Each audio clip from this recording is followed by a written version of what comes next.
अस्सलामुअलैकुम स्टूडेंट्स। आज का हमारा टॉपिक है प्रोसेस मैनेजमेंट इन ऑपरेटिंग सिस्टम। सबसे पहले ये समझते हैं कि प्रोसेस क्या होता है।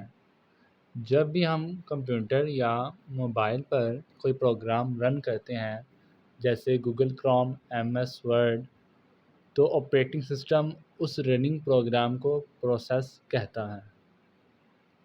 ऑपरेटिंग सिस्टम की रिस्पॉन्सिबिलिटी होती है कि हर प्रोसेस को सीपीयू टाइम, मेमोरी और दूसरे रिसोर्सेज प्रोवाइड करें ताकि सब प्रोग्राम स्मूथली काम कर सकें।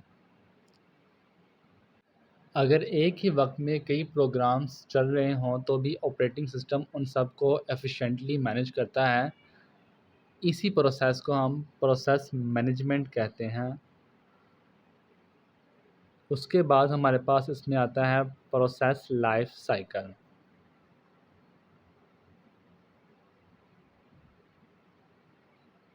हर प्रोसेस अपनी लाइफ में जनरली 3 स्टेजेस से गुजरता है। स्टेज नंबर 1 हमारे पास है क्रिएशन। क्रिएशन का मतलब है प्रोसेस का स्टार्ट होना। जब यूज़र किसी एप्लीकेशन के आइकन पर क्लिक करता है, जैसे गूगल क्रोम, व्हाट्सएप, तो ऑपरेटिंग सिस्टम उस प्रोग्राम को मेमोरी में लोड करता है और उसे सीपीयू टाइम और मेमोरी एलोकेट करता है। इसी स्टेज को क्रिएशन कहते हैं। उसके बाद आता है एग्जीक्यूशन। एग्जीक्यूशन में क्या होता है कि प्रोसेस एक्टिवली रन कर रहा होता है, यानी एप्लीकेशन अपना काम परफॉर्म कर रही होती है।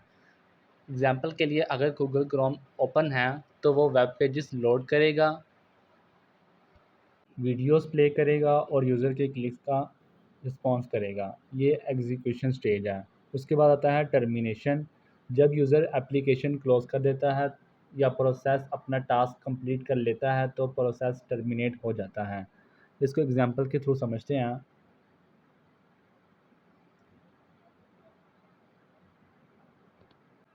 इसको गूगल क्रोम की एग्जांपल से दोबारा समझते हैं। सबसे पहले यूज़र क्रोम के आइकन पर क्लिक करता है तो ऑपरेटिंग सिस्टम क्रोम को मेमोरी में लोड करता है।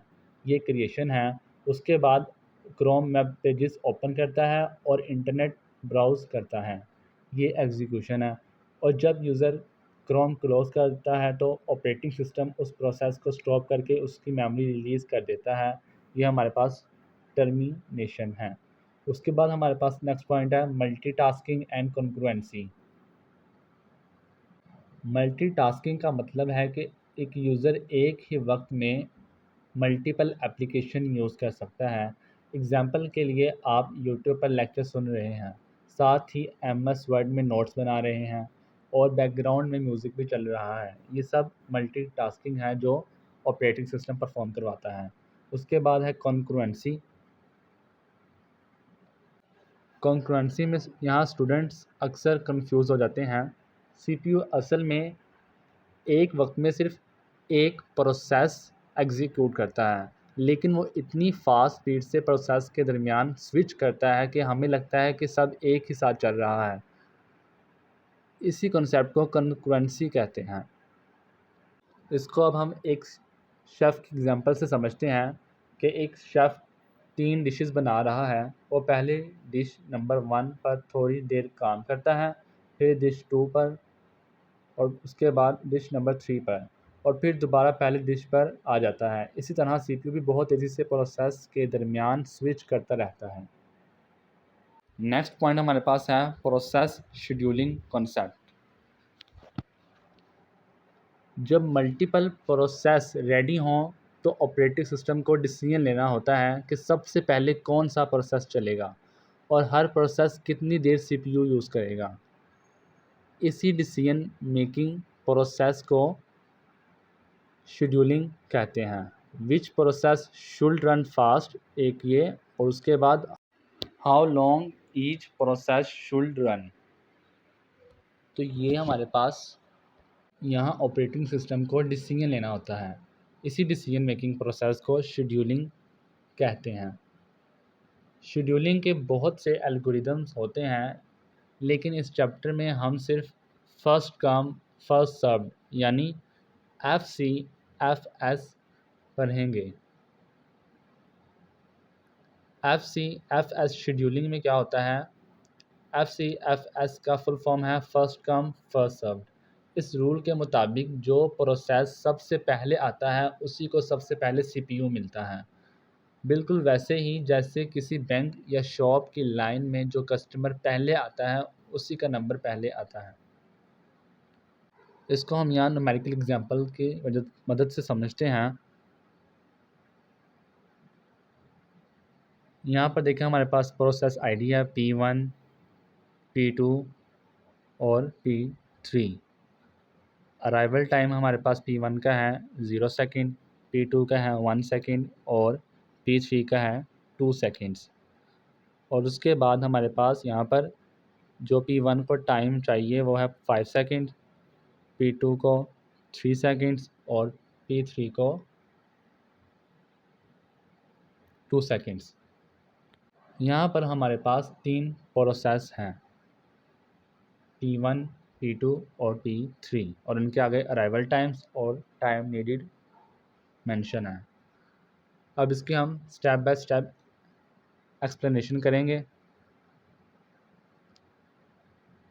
सबसे पहले जब अराइवल टाइम 0 होगा 0 सेकेंड तो एग्जीक्यूशन टाइम उसका 5 सेकेंड है P1 का। P2 का क्या है? अराइवल टाइम 1 सेकेंड है और उसका एग्जीक्यूशन टाइम 3 सेकेंड्स है। P3 का अराइवल टाइम 2 सेकेंड्स है और एग्जीक्यूशन टाइम उसका 2 सेकेंड्स है। सबसे पहले 0 सेकेंड पर P1 आता है, इसीलिए CPU फ़ौरन P1 को एग्जीक्यूट करता है। P1 0 से 5 सेकेंड तक चलता है।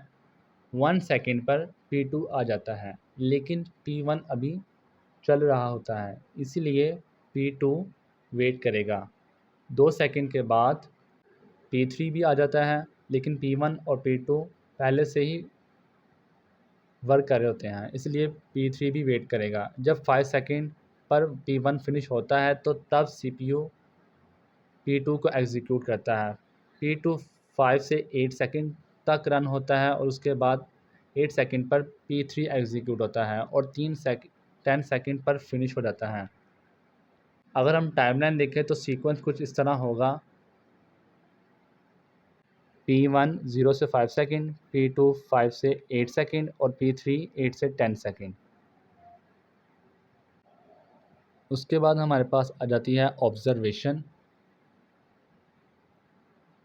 यहाँ एक इम्पॉर्टेंट ऑब्जर्वेशन है कि P3 को सिर्फ 2 सेकेंड्स चाहिए थे, लेकिन फिर भी उसे वेट करना पड़ रहा है, सिर्फ इसलिए क्योंकि P1 और P2 उससे पहले आ चुके थे। यही FCFS की सबसे इम्पॉर्टेंट कैरेक्टरिस्टिक्स है, फर्स्ट कम फर्स्ट सर्व्ड। उसके बाद इसकी एडवांटेजेस एंड डिसएडवांटेजेस हैं FCFS के। सबसे पहला इसका एडवांटेजेस यही है कि ये एल्गोरिदम बहुत सिंपल है, इसे इम्प्लीमेंट करने भी इजी होता है और हर प्रोसेस को उसकी अराइवल के ऑर्डर के मुताबिक चांस मिलता है। इसमें कोई भी प्रोसेस स्किप नहीं होता। ये था हमारे पास एडवांटेजेस ऑफ FCFS। उसके बाद हमारे पास इसके कुछ डिसएडवांटेजेस हैं FCFS के। इसका डिसएडवांटेजेस ये है कि अगर कोई लॉन्ग प्रोसेस पहले आ जाए तो उसके बाद आने वाली स्मॉल प्रोसेस को भी वेट करना पड़ता है। इसी सिचुएशन को कॉन्वॉय इफ़ेक्ट कहते हैं। इसी वजह से कभी कभी सिस्टम की एफिशिएंसी कम हो जाती है। तो ये था हमारे पास advantages and disadvantages of FCFS। तो ये था हमारा आज का लेक्चर जिसमें हमने सीखा कि प्रोसेस मैनेजमेंट क्या होता है, प्रोसेस लाइफ साइकिल की कितनी स्टेजेस हैं, मल्टीटास्किंग और कंकरेंसी का डिफरेंस, प्रोसेस शेड्यूलिंग और FCFS शेड्यूलिंग में उसके हमने एल्गोरिदम न्यूमेरिकल्स एग्जांपल से सीखा और उसके बाद एडवांटेजेस एंड डिसएडवांटेजेस किए थे। तो ये था हमारे पास आज का लेक्चर। नेक्स्ट वीडियो में हम इसका नेक्स्ट टॉपिक करेंगे, चैप्टर नंबर 1 का ऑपरेटिंग सिस्टम का। इससे पहले हम 2 टॉपिक अपने कवर कर चुके हैं, एक था इंट्रोडक्शन टू ऑपरेटिंग सिस्टम और एक था आर्किटेक्चर ऑफ ऑपरेटिंग सिस्टम। और आज का हमारा टॉपिक था प्रोसेस मैनेजमेंट।